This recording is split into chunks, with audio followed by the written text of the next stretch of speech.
Iran को एक नहीं, दो नहीं, बल्कि तीन महाशक्तियों का कवच मिल गया है। एक और अमेरिका ईरान को कमजोर करने की कोशिश में लगा है, लेकिन ईरान उल्टा दिन पर दिन और ताकतवर होता जा रहा है। ईरान के साथ खड़े होने वालों की लाइन लंबी होती जा रही है और इसमें तुर्की, रूस और चाइना का नाम भी शामिल हो गया है। तीनों ही देशों ने अपने अपने तरीके से ईरान का साथ देने की पहल की है। ईरान में जारी भू राजनीतिक उथल पुथल के बीच दुनिया के तीन बड़े खिलाड़ी चीन, रूस और ईरान ने समुद्र में एक साथ ताकत दिखाई है।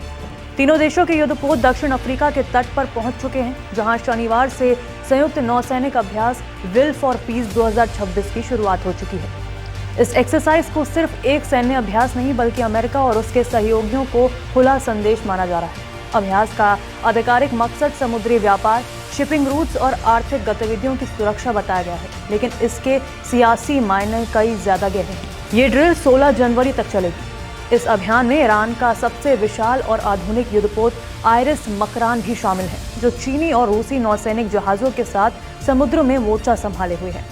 सैन्य विशेषज्ञों का मानना है कि इस दौरान रूस ईरान की IRGC को आधुनिक हथियारों, एयर डिफेंस सिस्टम, मिसाइल तकनीक और रडार नेटवर्क की ट्रेनिंग दे सकता है, जो आने वाले समय में पूरे मिडिल ईस्ट का बैलेंस बदल सकती है। ये पूरा घटनाक्रम ऐसे समय में हो रहा है जब अमेरिकी राष्ट्रपति डोनाल्ड ट्रंप के प्रशासन और ब्रिक्स प्लस देशों, जिनमें चीन, ईरान, दक्षिण अफ्रीका और ब्राजील शामिल हैं, उनके बीच तनाव लगातार बढ़ रहा है। इधर जमीन पर एक और बड़ा खेल चल रहा था। ईरान में महंगाई विरोधी प्रदर्शन धीरे धीरे सरकार विरोधी रूप ले रहे थे। इसी अफरा तफरी का फायदा उठाकर इजरायल समर्थित कुर्द मिलिशिया ईरान में घुसपैठ की फिराक में थी, लेकिन ऐन वक्त पर तुर्की ने ऐसा कदम उठाया जो ईरान के लिए संजीवनी साबित हुआ। खबर है कि तुर्की ने ईरान को कुर्द मिलिशिया की पूरी लोकेशन, मूवमेंट और नेटवर्क की जानकारी दे दी। नतीजा ये हुआ कि IRGC ने समय रहते कार्रवाई की और इन तत्वों को खदेड़ दिया।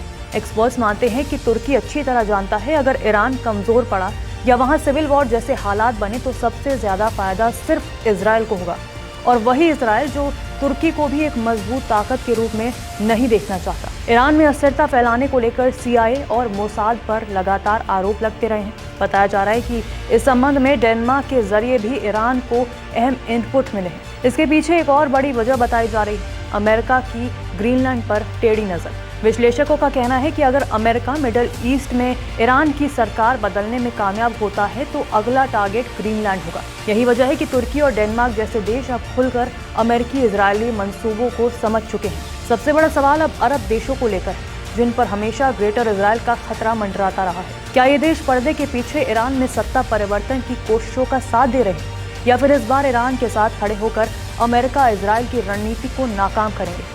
मिडिल ईस्ट की दिशा अब इन्हीं जवाबों पर तय होगी। इस पर आपका क्या कहना है, कमेंट कर जरूर बताएं।